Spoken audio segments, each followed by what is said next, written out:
Thailand ও কম্বোডিয়ার মধ্যে চলমান সীমান্ত সংঘর্ষ নিয়ে শনিবার উভয় দেশের নেতাদের সঙ্গে ফোনে কথা বলেছেন যুক্তরাষ্ট্রের প্রেসিডেন্ট ডোনাল্ড ট্রাম্প। তার দাবি, দুই দেশই তাৎক্ষণিক যুদ্ধবিরতি চায় এবং শান্তির দিকে এগিয়ে যেতে রাজি হয়েছে।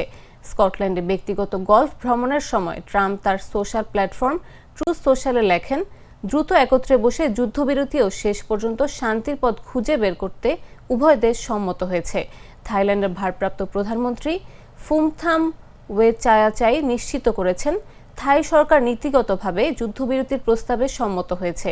তবে তিনি সতর্ক করে বলেন, আমরা কম্বোডিয়ার পক্ষ থেকে এই বিষয়ে আন্তরিকতা দেখতে চাই।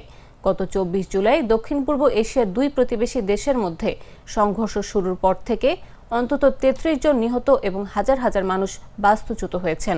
ট্রাম্প বলেন, যুদ্ধবিরতির আগে কম্বোডিয়া ও থাইল্যান্ডের সঙ্গে যুক্তরাষ্ট্রের বাণিজ্য আলোচনা শুরু করা সম্ভব নয়। তিনি আশা প্রকাশ করেন, শান্তি প্রতিষ্ঠার পর দ্রুত বাণিজ্য চুক্তি সম্পন্ন করা যাবে।